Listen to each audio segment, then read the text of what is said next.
Thank you so much for staying tuned to this channel. Welcome to International Forum. I am Wilson Omasho. You might have heard about the stars.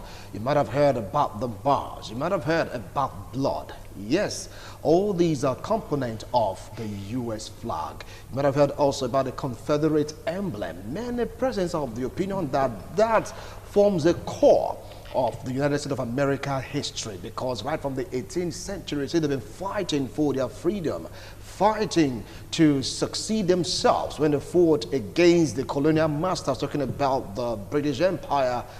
That was what really formed the concept of that Confederate emblem in their flag. Sweat, blood, bar. What a history. But today, there was a vote that was passed into law that the emblem in the flag should be removed. Yes, Confederate emblem. Why? They are linking it to slave trade. They are linking it to racism. They are linking it to oppression. But the big question now is, if it's removed just the way it's been done in Mississippi, is it not going to expunge a major part of the U.S. history? Now, that's a question many persons are asking, and some are so afraid to answer that question. With me here in the studio to throw more light on this, I have a vibrant youth, a political analyst, public affairs commentator. Join me to welcome Williams Owaifo. Williams, welcome to International Forum. Good afternoon, Wilson. Good afternoon, viewers. All right. And we're still expecting the likes of Barrister Osahon, when he comes in, he's going to share his own thoughts and, of course, his opinion about this particular discourse. And now, if you take a look at Belgium, they are beginning to apologize to DR Congo, telling them to please forgive us. For that reason, Felipe's statue was taken out because of the oppressive rule they have in DR Congo, to the extent that people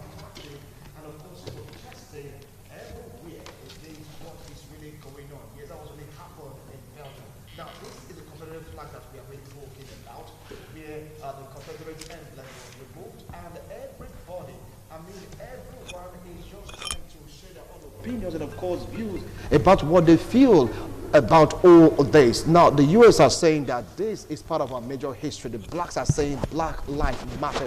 And, of course, others are of the opinion that if this is making some set of people uneasy and so much uncomfortable, making them scared, why not take it off? Others of the view that forget that we are white. This is part of our history. It's the battle of removing the emblem and, of course, making the emblem to stay put. All right? Just join us right now in the studio. I've introduced him already. Is Barrister Osazuwa. Barrister Osahon, welcome to International Forum. Thanks for having me. Oh, I appreciate you coming. All right. Now, let's start off from you, Williams. What do you feel about this rancor, this agitation that the Confederate emblem should be removed from the U.S. flag? Oh. It's like removing a chunk of their history. Yes, in as much as that is true. A lot of people have argued on both sides of the aisle. Some have argued that it forms a huge chunk, just like you said, of American history, especially the southern part of the U.S. And some others are looking at it from the angle of the post-traumatic stress disorder that flag has cost the African Americans over the years. Now, let's give a brief history of how the Confederate flag came about.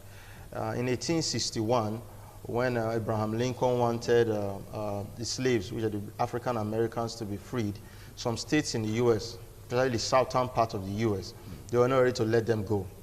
They wanted slavery to continue, and for that reason, they said they were no longer going to pledge their allegiance to the Union, which is the United States, that they wanted a country of their own. So they started a war of secession. So that was what led to the 1861 to 1865 Civil War in the United States, where the North and the South fought. And then the Southerners were saying, look, we want slave trade to continue. We want these slaves to continue working in our farms. And the Northern part said no. And the other parts of the U.S. now said no. We need these people to be free because it doesn't augur well for our creed as a nation, that we still have some people who are in shackles and the rest of us are free. So it led to a war, And the Confederate flag, because so many flags were used during the war by the southern part of the U.S., but the Confederate battle flag became the most prominent of all the flags that were used. So most of the courthouses then where lynchings occurred, lynchings of black people, where black people get hung in front of the court using nooses and ropes and all that. Most of those Confederate flags would be hanging outside, flying. So it became a symbol of racism. It became a symbol for the South. It became a flag for the South. And the South, as at that time, didn't want blacks to be free.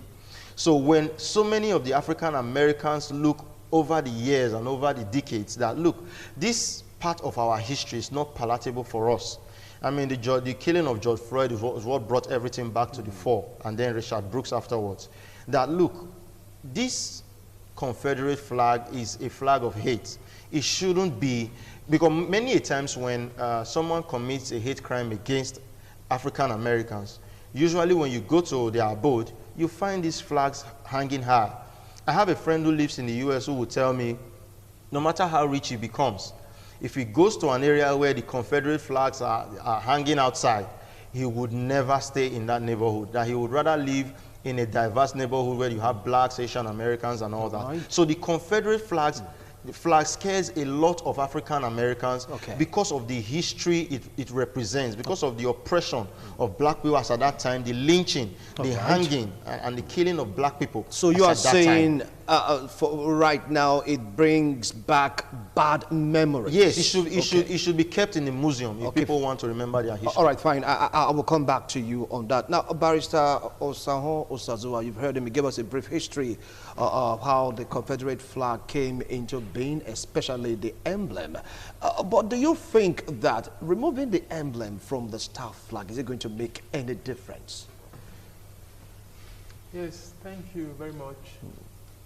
It is often said that no matter how far one has gone in the wrong direction, a turnaround is always the best option, the right thing to do. 1,000 wrongs will never make a right. No matter how long evil has been on the throne, evil will never be good, and good will never be evil. Evil will be exactly what it is, evil. So America's history is replete. American past is a gory past. It is something that is evocative of some of the most brutal and some of the most sickening thoughts one can ever think. That's the truth. There are certain signals, certain symbols, statues, certain things still standing today in the United States of America that represent a dark past of mankind, not just for the US. It is oppressive to the feeling. If you are right thinking, if you have any strand of religion in you, if you are truly God-fearing and there is some strand of humanity inside of you, you cannot live with these things again. They represent some of the darkest era of mankind. So the Confederate flag, like you just said, anywhere you see, anywhere a person of color or a person of minority in the US see the Confederate flag being celebrated, you know there is danger there. They put these signs, these symbols before our very eyes to remind us of our shame, to remind us of who we are, that we are slaves and we always be so. We will always be slaves. This is what these symbols represent. And it is not something, when the time has come for them to be pulled down, it is long overdue. And I tell you something, immediately after the war of 1861 to 1865, an era started, what they call the Reconstruction era in the US. And that Reconstruction era was one of the best times that the persons of color ever had. So they had voting rights, they had rights to property, they had so many things came up because it was an idea that we were co-equal. They had to stand up and live out the true greed of the meaning that all men are created equal as enshrined in the Declaration of America. And for once, Americans rose up and they jettisoned slavery. And not just slavery, immediately after slavery was jettisoned, they gave the black man the right to vote. They gave him the untrammeled right to hold property. So for a very brief period of time, the black man thought that Uhuru has come. The black man thought that El Dorado has come. And they enjoyed it. But then, of course, before they knew it, the forces of retrogressions, the forces of darkness reared their ugly heads again. And behold, the Jim Crow laws came.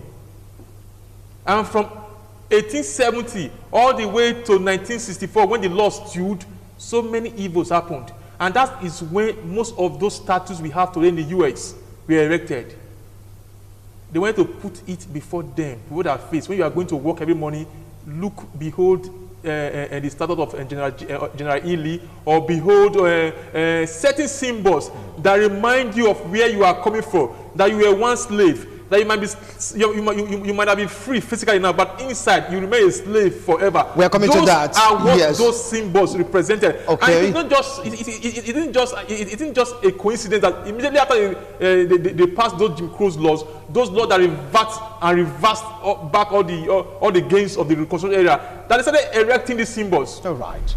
I will come back to you, Osazua. Now, a flag is just a physical manifestation of a part of U.S. history, though dark according to so many pundits, but is part of their history. Can the physical change the spiritual? I want to talk about the spiritual right now. What is in the mentality of an average white American? You remember the emblem, is it going to change their mentality, the way they view blacks or the way they view people from other race? Yes, that may not... it may not change so much. It may not change so much, but because the white man, you know, is who he is. He also prides in his color. He wants history to stay the way it is because it doesn't affect him. You know, when something doesn't affect you, you don't see it from another man's, you know, angle. Or when you've never gone through what another man has been through, you never understand how they feel when they face certain situations. The white man has never been repressed in the United States. They've always had their white privilege, and so many of them don't understand what the blacks go through. So most of them will tell you it's a symbol of Southern pride, and history sometimes doesn't tell them the ugly parts to that flag. History sometimes doesn't tell them of how people used to get lynched in front of those flags, how people used to get hung in front of those flags. So to them, it's just a sign of rebellion. It's a sign of, to some people, it's anytime they want to rebel against the government, when they are protesting, you see them wrap themselves in the Confederate flag. And they will tell you it's their right to wield any flag that they so wish. And actually it is their right. So it is for the sake of the vulnerable in the society, in this case, the African Americans, who just like he said, for a brief while after slavery was abolished, they had a moment of respite, and after then, they started victimizing them again, and then all of those images, all of those things they've been through. Even there was a time we heard of the Black Wall Street in Tulsa, Oklahoma, where so many African Americans, because of the labor they've been through when they were slaves, they were able to set up their own Wall Street. They had everything going on for them. It was a black Wall Street. But then, because of an issue between a white person and one of those black people, the whites took advantage. They burnt down the entire street and made sure that everything the African Americans worked for, as at that time, was lost. So all of those flags, and most times when these protests are happening, you find the white people, they will wrap themselves in this Confederate flag. Because many a times it is discovered that people who carry these flags have this hate in them. They have this rebellion in them. They have this, I'm not going to accept the new norm. I'm not going to accept this new America. Take me back to where we are coming from. Take, for example, the President of the United States. In most of his rallies, you find the Confederate flags everywhere. Most of his supporters wield it because it is a symbol. It is a sign that take us back to that America. A lot of people will tell you that make America great again is just a way of saying make America white again. And a lot of people see it as a dog whistle to the white man in the United States that, look, the African Americans are coming up. We need to find a way to take back our country. Right. Don't forget that we're coming from a Barack Obama era where a black man was president, his wife was black, his children were black. And I know that through a lot of white people are back, like, look, This is called the White House, and some black people are coming out of it. Okay. What is going on? So that's why the man came up with Make America Great Again. And a lot of people saw it as Make America White Again. All right, now from what he said, Make America Great Again or Make America White Again, get some people protesting with the Confederate flag. Is it about the flag? Mind you, the blacks, they are not the most popular colored personalities right now in America. We have the Hispanic. Then how come the blacks feel frightened? You have the Hispanics there, you have older races in America. Why this concern about the blacks, the black life matters, all that life doesn't matter also? Yes, thank you very much. It is because the black man has been a recipient of some of the cruelest and darkest evil that man could meet to other men. Because the black man throughout history has been the sole recipient of unthinkable and unimaginable marginalizations, of unthinkable and unimaginable cruelty. He talked about the Tulsa massacre of 1920. Yeah. You know what happened there? For once, a few black men were able to make for themselves something that was the envy of the average white man. They were able to build prosperity from crash. And behold, as far back as 1920, you know that white planes, white men with their own planes, they were dropping bombs on black neighborhoods in Tulsa, because they couldn't see a prosperous black community. And you ask me why the black man, which race was enslaved for over 400 years? Were you on the black race? When colonization what about the Israelites? When colonization came, which race were most colonized and brutalized and sold as slaves in the market as shatters and not human beings? Was it not, my brother, the black race? So you must understand why it matters. Also, what about the Israelites? You talked about 400 years of slavery. What about the Israelites? Israel were on a journey for 400 years, not in slavery. Let me tell you something. Yeah. It is not just when on August 11th and August 12th, during the Charlottesville rally, when the white supremacists in the U.S., when they gathered, when we have the Crew 38, the Amaskin, the white traditionalist workers' party, when just name them, the white knights, the rebel brigade, all the white skin, all of them, all the white supremacy group, the Klansmen, all of them, when they gathered in Charlottesville, do you know the song that was on their lip? It wasn't about the black man. It was against the Jew. That Jews will not replace us. Go and watch the tape. That's what they were chanting that day. That Jews will not replace us. So it's not just only about the black man. That the white man thinks the iron race, his own race, is superior to you and I. And that thinking is being it's now most represented in the Confederate flag, in the neo-Nazis flags. It doesn't just happen that anytime these guys gather, we see the Confederate flag. Anytime they gather, we see the swastika, or the symbol of neo-Nazism and fascism. It's not just a coincidence. This thing represents something, white supremacy. That our race is more superior to yours. That no matter what you do, no matter what gains might come by way of the civil rights movement or the protests here and there, will be reversed. That ultimately, like the American white traditionalist workers' party will tell you, that America will forever remain Christian and white. And Christian, my brother, is not be defined by you being followers of Christ. You cannot even follow Christ as far as you are concerned if you are not white. That is the narrative. And it pains me to hear certain persons say that so people they are Christians. That so person is fighting for Christians. When that person's definition of Christian does not even include you as a black man. All right. It is very painful. All right. We must understand what is at play now is race issue. Purely race matter. Okay, and the race for them, as far as they are concerned, their Christian heritage as far as concerned, do not apply to us black people. All right. That their God will forever be their God. That Jehovah, as they know it, is not for us. That's how these people think. And we must understand our slavery, our white supremacy, how they think. Okay, okay. And, that is, and then it's also very painful to have a president of the United States pandering to them time and time again, without recourse to decency, to our common humanity. It's very painful. I'll come back to you. I'll come back to you because you're about becoming emotional right now. You talked about not at all. You talked about the way they think. You are not in their mind to know the way they think, but maybe their action, according to you, depict what you just said. Their action. Okay, fine. You just hold on now. I want to put it, the order has been voted into law, so to speak. It's not to remove the emblem. Do you see some certain persons in that region or in America resisting this? Even if it's in the Constitution, remove that emblem. Some will still want to stick to the flag. Do you see it happening? It's going to happen. We're always going to have some stubborn white supremacists who will never give up those primordial views that they have. They will always have it in them. They believe in in the white supremacy, although they try to wrap it under patriotism. But underneath all of that, just like you see people say, why are you kneeling when the American anthem is being sung? Meanwhile, the person is kneeling in a peaceful protest to draw your attention to the killing of black people.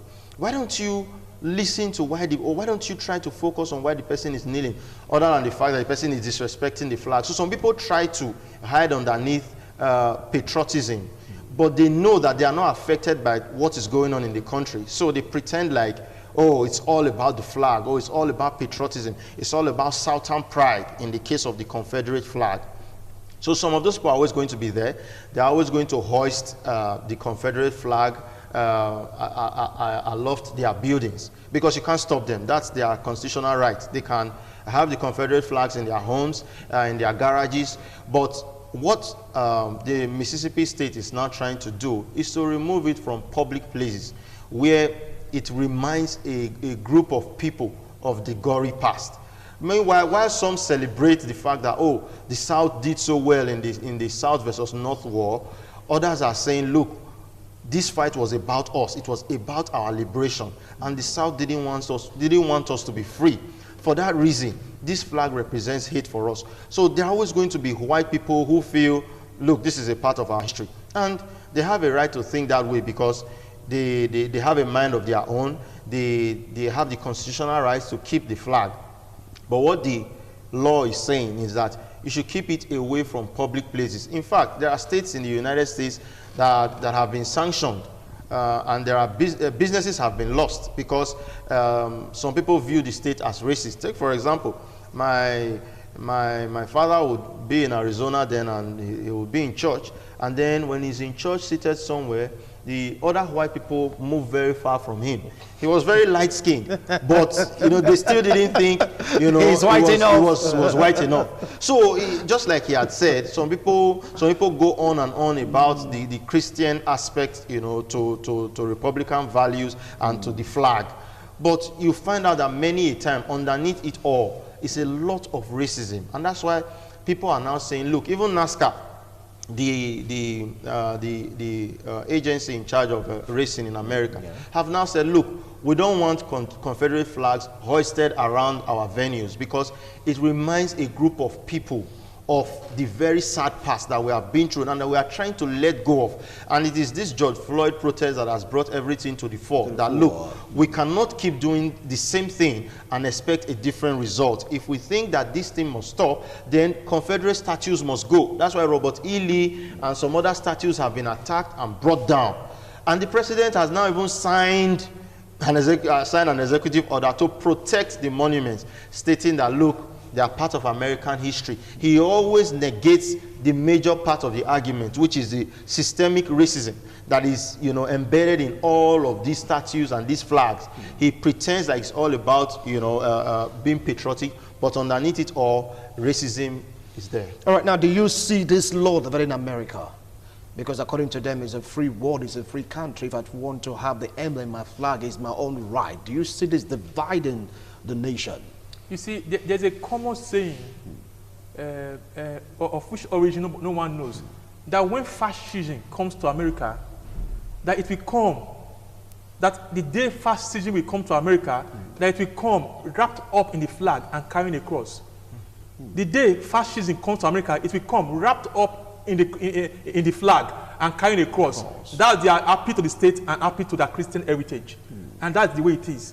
Because people know, they have come to see, demagogues have come to see that, look, if you appeal to people's and sense of the afterlife, they follow you. No matter how thwarted, no matter how distorted, no matter how skewed, no matter how inherently evil that thing may be, if you wrap it up in religion and in patriotism, you will get adherents, you will get followers.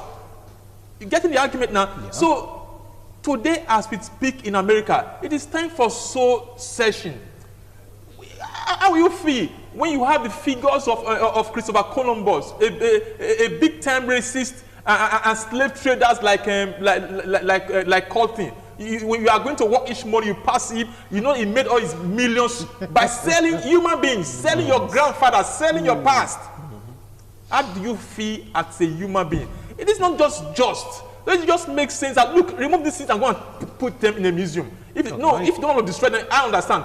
Go and keep it so that your children, our great-grandchildren can come, look, this is what my grandfather did. He was selling human beings to make money. That does it, my brother.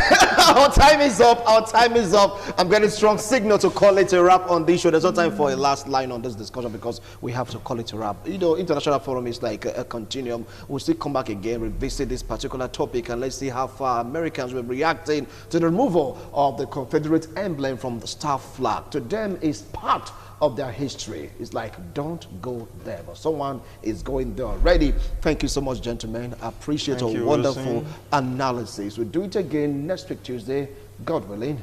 Bye for now.